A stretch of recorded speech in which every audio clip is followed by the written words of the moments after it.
व्याकरण के द्वितीय भाग में आज हम लोग पढ़ने वाले हैं एक स्वर की कितनी मात्राएं होती हैं, जिससे स्वरों की मात्राएं और उनकी क्या संज्ञा होती है। और एक स्वर 18 प्रकार का होता है, तो कैसे होता है उसके विषय में आज विस्तार से हम लोग पढ़ेंगे। थोड़ा आप लोग भी ध्यान दीजिएगा, कोशिश रहेगी हमारी कि आप लोगों को अच्छी तरह से समझ में आए।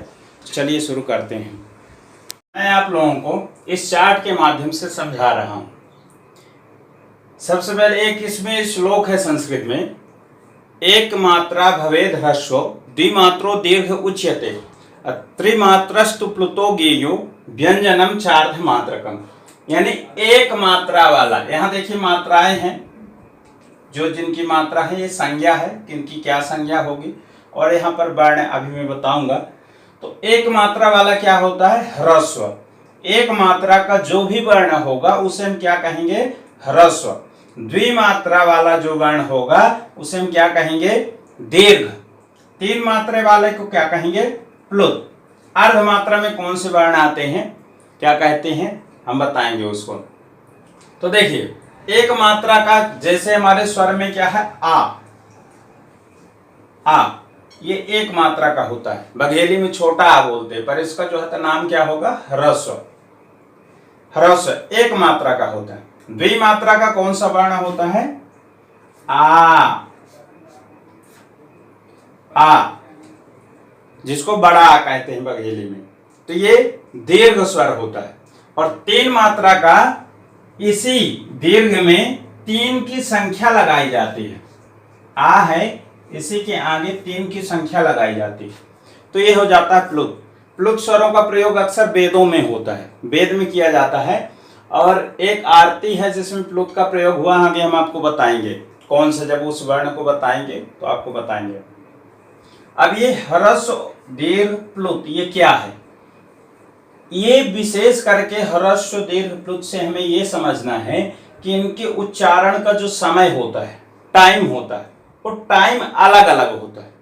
अगर यही समय को समझ गए तो आप हिंदी भी अच्छे से पढ़ लेंगे, संस्कृत भी अच्छे से पढ़ लेंगे, और यहाँ तक कि वेद पढ़ना बहुत कठिन माना जाता है।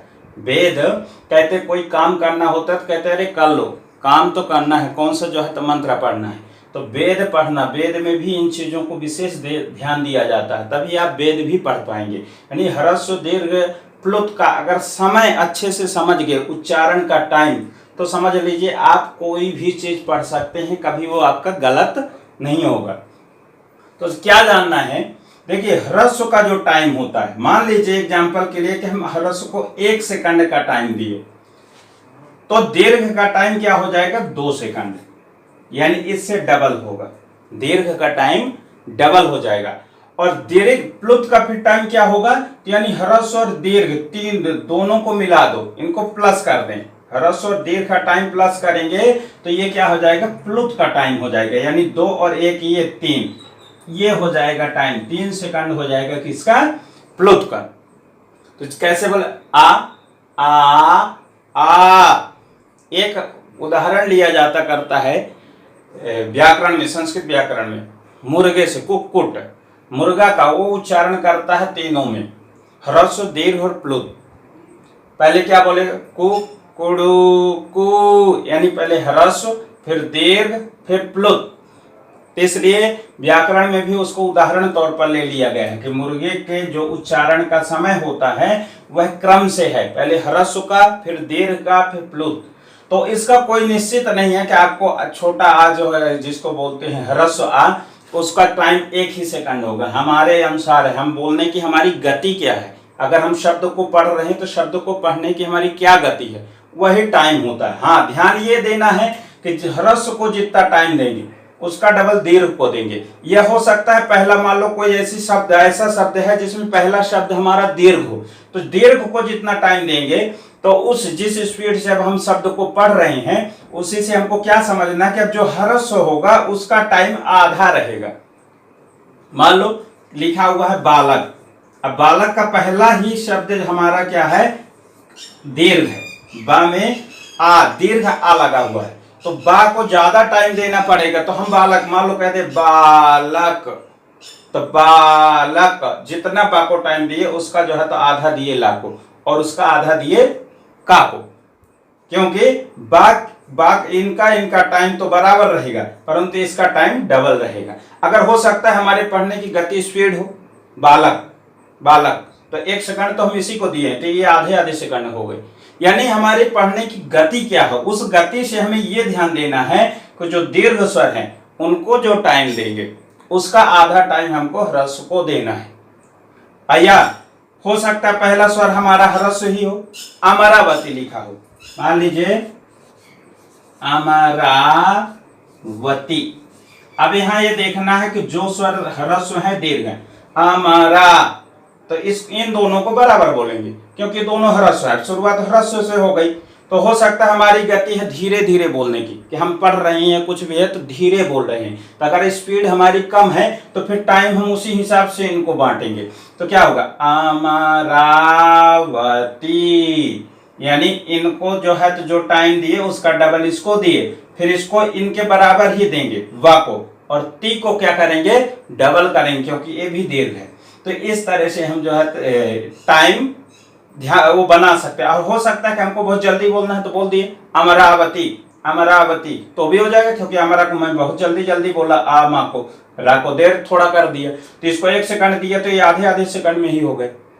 तो ऐसा होता है कि आपके उच्चारण करने का स्पीड क्या है, उस स्पीड में आप इनको बांट सकते हैं। तो ये हो गया, ये तो समझ में आया कि हमें ह्रस्व दीर्घ प्लुत स्वर में केवल उच्चारण का टाइम समझना है। ह्रस्व का जो टाइम होगा उसका डबल टाइम होगा दीर्घ का, और उससे इन दोनों को मिलाकर जो टाइम होगा वो होता है प्लुत का। चलिए आगे देखते हैं और कौन कौन से स्वर किस में होते, क्योंकि सब स्वर न ह्रस्व होते हैं, न दीर्घ होते हैं, न प्लुत होते हैं, कुछ अलग अलग रहता है। तो चलिए देखते हैं कौन सा स्वर किस किस में होता है। तो अब हो गया आ के बाद क्या है, ई ह्रस्व भी होता है, ई दीर्घ भी होता है, और ई प्लुत भी होता है। तो ये दीर्घ ई में ही हम 3 की संख्या लगा देंगे, प्लुत। इसके बाद हो गया उ, तो उ ह्रस्व भी होता है, उ दीर्घ भी होता है, और उ प्लुत भी होता है। इसमें 3 की संख्या लग जाएगी, ह्रस्व दीर्घ प्लुत। उ के बाद क्या आता है, आ ई उ, री जो है तो हम लोग हिंदी में तो पढ़े हैं केवल ह्रस्व ही, पर री दीर्घ भी होती है। तो दीर्घ री में क्या अंतर रहता है ह्रस्व से, तो देखिए अगर लिपि के अनुसार देखा जाए लिखने में तो इसमें एक बार घुमाया जाता है, इसमें डबल रहता है। और अक्सर संस्कृत में अगर देखना है आपको तो मातृ शब्द है, पितृ शब्द के रूप हैं, ये ऋकारांत शब्द हैं। इनमें आपको अगर देखें मातृ शब्द के द्वितीय विभक्ति के बहुवचन में लिखा रहता मातृ, पितृ शब्द के द्वितीय विभक्ति में बहुवचन, द्वितीय विभक्ति बहुवचन में पितृन, और बहुवचन मातृ शब्द में मातृ, या षष्ठी विभक्ति बहुवचन में देखा जाए तो पितृणाम, भ्रातृणाम, मातृ, वहां डबल री का प्रयोग रहता है। तो वहां पर 2 बार इस तरह से लिखा जाता है, माँ है और ता में इस तरह री की मात्रा लगे, मातृ द्वितीय विभक्ति बहुवचन का रूप है। तो आप लोग देख भी सकते हैं, इस तरह हो गया। तो ह्रस्व और दीर्घ प्लुत री भी होती है। तो प्लुत री में क्या होगा, 2 बार इसको डबल ऐसे करने के बाद और फिर 3 की संख्या लगेगी। इसके बाद क्या है, लृ स्वर। तो लृ स्वर में ह्रस्व होता है, इसमें नहीं रहेगा, दीर्घ इसका नहीं होता। इसके बाद क्या होगा, प्लुत होगा। ध्यान रखेंगे कि लृ स्वर का ह्रस्व होता है, दीर्घ नहीं होता। इसमें आया है लृ वर्णस्य द्वादश तस्य दीर्घाभावात्, इसमें दीर्घ का अभाव होता है, दीर्घ नहीं होता है। इसके बाद आ गए हमारे एच वर्ण, ए ऐ ओ औ। तो ये क्या होते हैं, इनके ह्रस्व नहीं होते।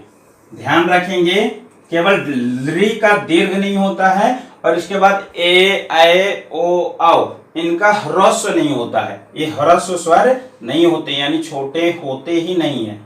4 वर्ण है हमारे, कौन कौन से, तो दीर्घ में होगा ए ऐ ओ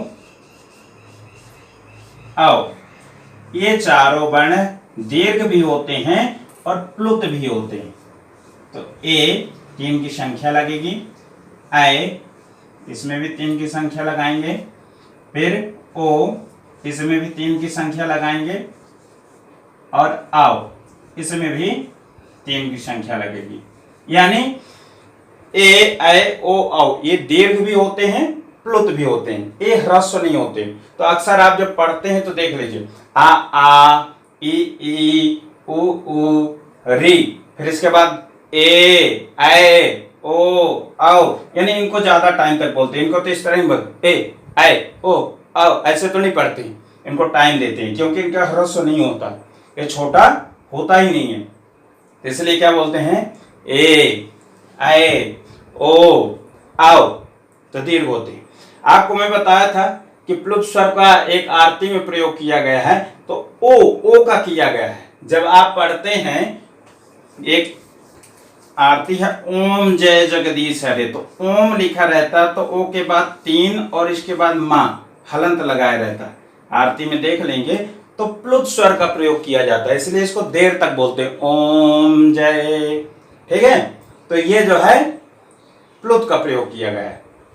इस तरह से ये तो हम समझ लिए कि ह्रस्व दीर्घ प्लुत संज्ञा होती है। एक आ हमारा 3 प्रकार का हो गया, एक ई हमारी 3 प्रकार की हो गई, एक उ हमारा 3 प्रकार का, री 3 प्रकार का, लृ 2 प्रकार का, और ए ऐ ओ औ ए भी 2 प्रकार के हो गए।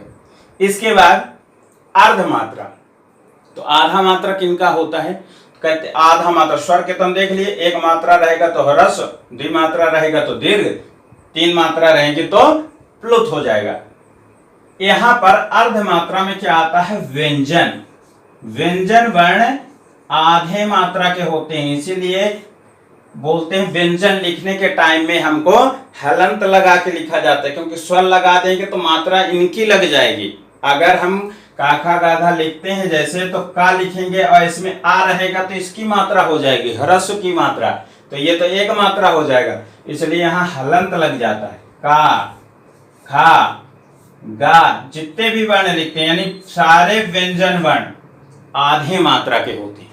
तो इतना कंफर्म हो गया कि मात्राएं, एक मात्रा वाला ह्रस्व ये वर्ण, 2 मात्रा वाले दीर्घ ये वर्ण हो गए हमारे, और 3 मात्रा वाला प्लुत ये हो गए। अर्ध मात्रा का व्यंजन होगा, वह जो श्लोक में बोला था, एक मात्रो भवेद ह्रस्व द्विमात्रो दीर्घ उच्यते त्रिमात्रस्तु प्लुतो ज्ञेयो व्यंजनम च अर्ध मात्रकम, व्यंजन आधा मात्रा का होता है, उसी का ये पूरा अर्थ है। अब आगे देखते हैं उदात्त अनुदात्त स्वरित और अनुनासिक और अननुनासिक भेद से यही स्वर 18 प्रकार के हो जाते हैं। तो समझने की कोशिश करते हैं। तो देखिए यहां पर क्या हुआ, हम लोगों ने 3 प्रकार तो देख लिया, ह्रस्व दीर्घ प्लुत, ये तीनों हमने जान लिए। अब हुआ उदात्त अनुदात्त स्वरित। उदात्त अनुदात्त स्वरित ये एक ह्रस्व के भेद होते हैं। एक ह्रस्व में उदात्त अनुदात्त स्वरित 3 भेद होते हैं। उसी तरह दीर्घ में उदात्त अनुदात्त स्वरित 3 भेद दीर्घ पे ही होते हैं। और उसी तरह प्लुत, प्लुत के भी उदात्त अनुदात्त स्वरित 3 भेद इसके भी होते हैं। यानी ह्रस्व दीर्घ प्लुत तीनों के 3 भेद होते हैं, उदात्त अनुदात्त स्वरित। अब यह हुआ उदात्त है क्या, तो व्याकरण में सूत्र है उच्चैरुदात्तः, उच्चैः उदात्ता नीचैरनुदात्तः समाहारः स्वरितः। यानी तालवादी स्थान, ये जान लीजिए वर्णों का जो उच्चारण होता है वो आस से होता है। आस में हम कितना लेते हैं, नाक सहित मुख, क्योंकि कुछ वर्ण ऐसे होते हैं जो नाक से भी उच्चारित होते हैं। जब आपको हम उच्चारण स्थान बताएंगे तो प्रैक्टिकली बताएंगे भी। जैसे अब बोलिए आप माँ, माँ बोलिए तो नाक को बंद कर लीजिए तो नहीं बोल पाएंगे। माँ, माँ बोलेंगे तो नाक झनझन आएगा। या बोलेंगे या णा, ये अनुनासिक वर्ण यानी नाक से भी उच्चारण होते हैं। चांद बोलेंगे, चांद बोलेंगे नाक बंद कर लेंगे तो नहीं होगा उच्चारण, यानी ये अनुनासिक वर्ण होते करते। तो ये आस, इस आस में क्या होता है, तालु होती है बीच में मध्य में, और इसके ऊपर कुछ भाग होते हैं, कुछ नीचे। उच्चारण स्थान जब बताएंगे तो आपको सब बताएंगे किसका क्या नाम है।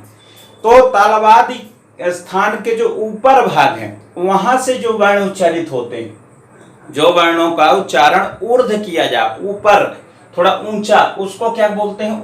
उदात्त, यानी जो ऊपर से हो। उच्चैः उदात्तः, उच्चैः माने ऊपर से, नीचैः अनुदात्तः, नीचे ही यानी जो तालवादि, तालु के नीचे भाग से जो उच्चारण हो, यानी जो उच्चारण में जो सुनाई भी पड़ता तो जो ऊपर से हो और जो नीचे से हो, नीचे से अनुदात तो ऊपर से हुआ तो उदात। और समाहारत स्वरिता, स्वरिता का अर्थ होता है समाहार, यानी जहां पर उदात और अनुदात दोनों को मिला दे तो क्या होगा? एक ऊपर को खींचेगा, एक नीचे को खींचेगा तो कहां जाएगा? बीच में रहेगा। तो यानी स्वरित का होता है जो वर्ण हमारे बीच से उच्चारित होते, यानी बीच में रहे। उच्चारण करते समय उनका स्वर जो होता है, वेद में अक्सर होता है, जब ऋग्वेद पढ़ते हैं तो ऋग्वेद में रहता करता है उदात अनुदात स्वरित को दिखाते तो कंठ स्वर लगाते हैं, यजुर्वेद में हस्त स्वर चला करके प्रदर्शन करते हैं। तो यानी उदात अनुदात स्वरित का प्रयोग तो वेद में ही अक्सर होता है। हिंदी में तो हम लोग ज्यादा ये सब चीज वो करते नहीं है, फिर भी जानना चाहिए। तो उदात अनुदात स्वरित इनका प्रयोग वेदों में किया जाता है। तो ये समझ लें, व्याकरण में है उच्चैः उदात्ता, नीचैः अनुदात्ता, समाहारा स्वरिता। अब एक ह्रस्व के एक 3 भेद हो गए। तो ह्रस्व में, तो अब जो ह्रस्व के 3 भेद है, तो यानी जो ह्रस्व वर्ण होगा उसके भी 3 भेद हो गए। अब ये जो है ह्रस्व आ, ये 3 प्रकार का, एक तो ह्रस्व है, दूसरा क्या होगा? उदात्त अनुदात्त स्वरित। तो क्या बोलेंगे? ह्रस्व उदात्त, ह्रस्व अनुदात्त, ह्रस्व स्वरित। ठीक है, तो आ हो गया, आ ह्रस्व उदात्त, आ ह्रस्व अनुदात्त, आ ह्रस्व स्वरित।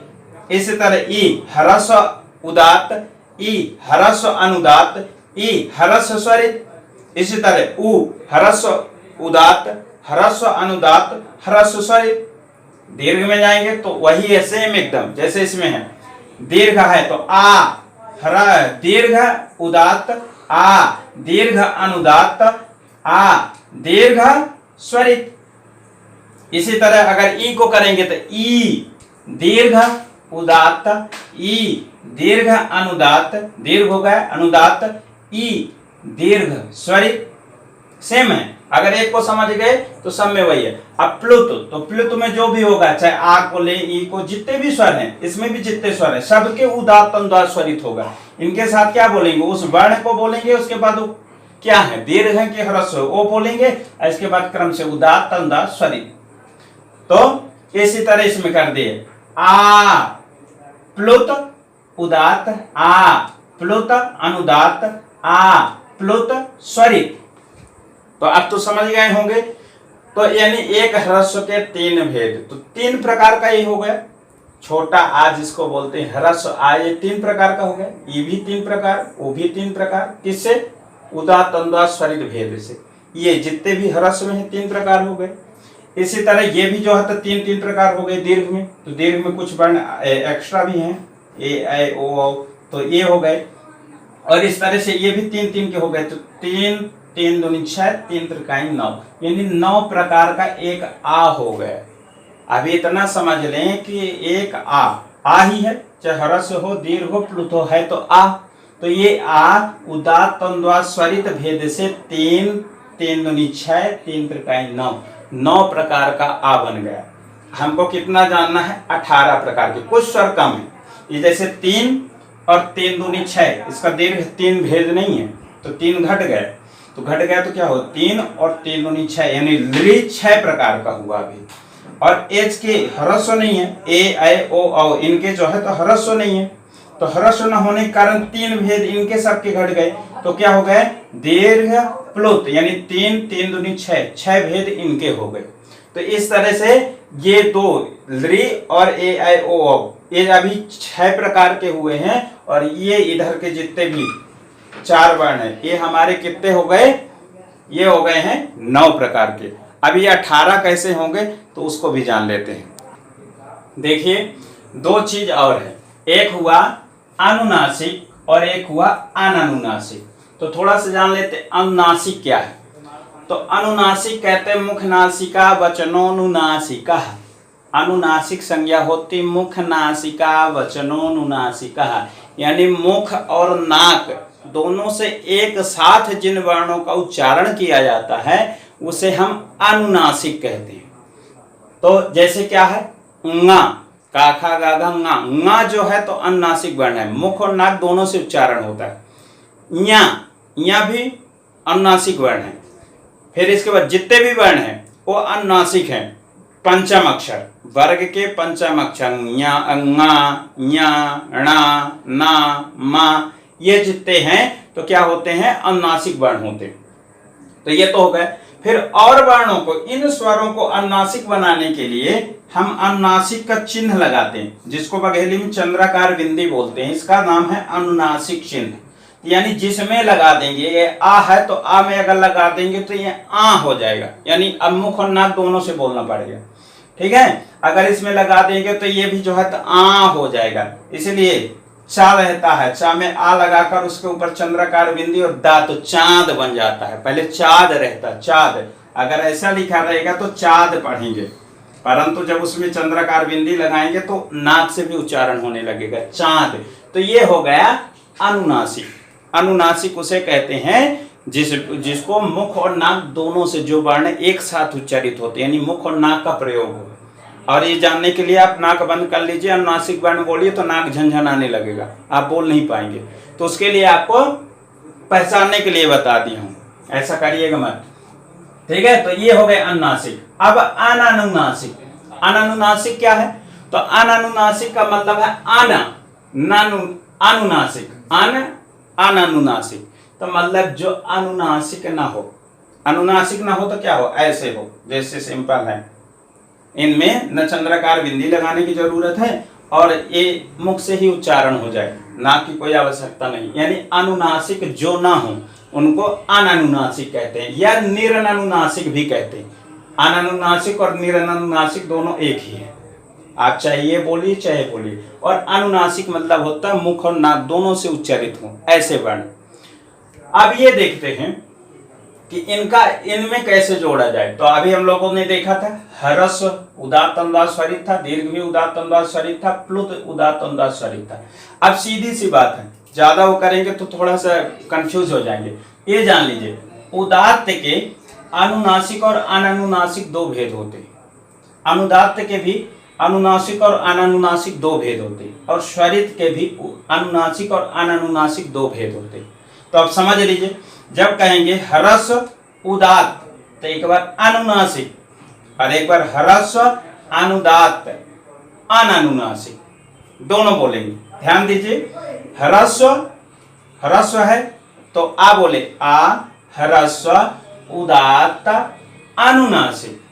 एक बार बोल लिए, दोबारा इसी को फिर बोलेंगे, ह्रस्व तो आ है, आ ह्रस्व उदात्त अनानुनासिक, हो गया। इसके बाद क्या है, ह्रस्व, तो ये आ है तो अब अनुदात्त में जाएंगे, तो आ ह्रस्व अनुदात्त अनुनासिक, और आ ह्रस्व अनुदात्त अनानुनासिक, यानी इनको दो दो बार बोलना है, एक बार अनुनासिक कह के एक बार अनानुनासिक कह के। आ ह्रस्व उदात्त अनुनासिक एक बार रहेगा, एक बार अनानुनासिक, यानी एक बार चंद्राकार बिंदी वाला रहेगा और एक बार क्या रहेगा, सिंपल सा। तो ये तीन का जो है ना, तीन भेद जो है इसका है और तीन भेद इसका है।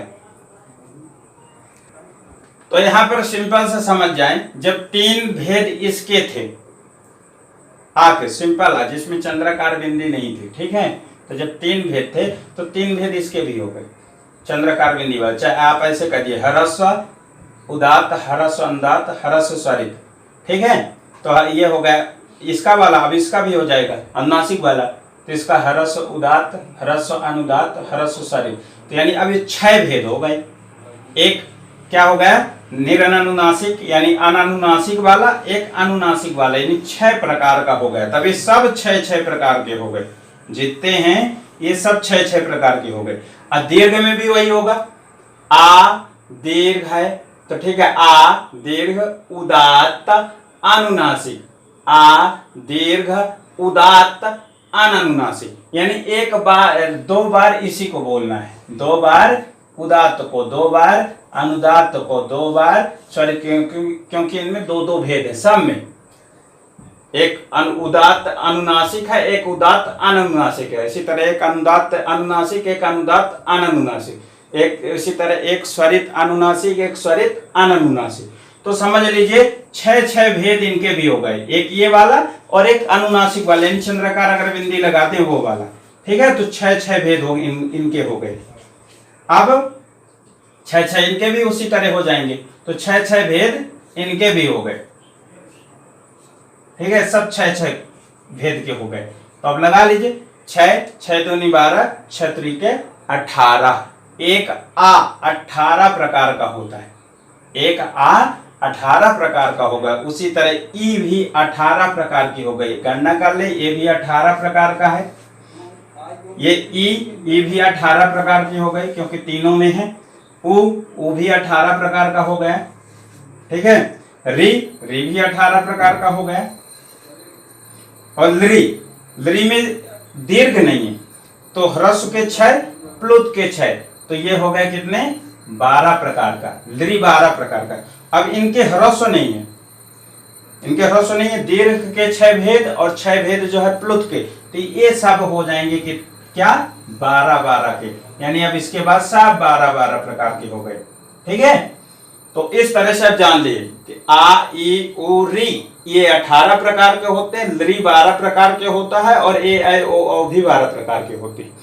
संस्कृत वालों के लिए रील री वर्णयोर मिथा सावर्ण्यम वाचम, संस्कृत व्याकरण में यानी लरी और लरी की आपस में सवर्ण संज्ञा हो जाती है, तो 18-12 मिलाकर के 30 प्रकार हो जाते हैं। तो ये संस्कृत वालों के लिए, हिंदी वाले तो यही समझ लें कि इस तरह का होता है ये रील लरी, क्योंकि ये संधियों में फिर काम आता है, संधियों में इनकी सवर्ण संज्ञा आगे कार्य करती हैं, तो इसलिए 30 भेद हो जाते हैं। तो इतना समझ गए। थोड़ा सा चार्ट के माध्यम से समझ लेते हैं हम आपको। देखिए चार्ट में क्या दिया हुआ है, सबसे ऊपर दिया हुआ है वर्ण, तो वर्ण में ह्रस्व में कौन कौन से वर्ण है, ऊपर देखिए पहले वर्ण दिए हुए हैं आ ई उ री लरी, इसके बाद ह्रस्व लिखा हुआ ह्रस्व भेदा। उसी तरह दीर्घ में भी आ ई उ री ए ओ ऐ औ ये है, फिर दीर्घ भेदा। और आगे प्लुत में क्या दिया है, प्लुत भेदा नीचे लिखा, ऊपर वर्ण लिखा आ ई उ री लरी ए ओ ऐ औ ये है। फिर इनके क्या है भेद, तो भेद में क्या है उदात्त अनुनासिक, दीर्घ संधि हो गई है, उदात्त अनुनासिक का मिलकर दीर्घ हो गया, ठीक है। संधि हुई है, हिंदी वाले इसमें कंफ्यूज नहीं होंगे कि इसमें अनुनासिक तो लिखा ही नहीं है, तो ये संधि हो गई दीर्घ संधि। तो उदात्त अनुनासिका, अब फिर इसी के बाद उदात्त ही लिखा हुआ उदात्त अनुनासिका। इसी तरह देखिए अनुदात्त अनुनासिका, अनुदात्त अननुनासिका और स्वरित अनुनासिका, स्वरित अननुनासिका, तीनों में है, ह्रस्व भेद में भी है, दीर्घ भेद में भी है, प्लुत भेद में भी है।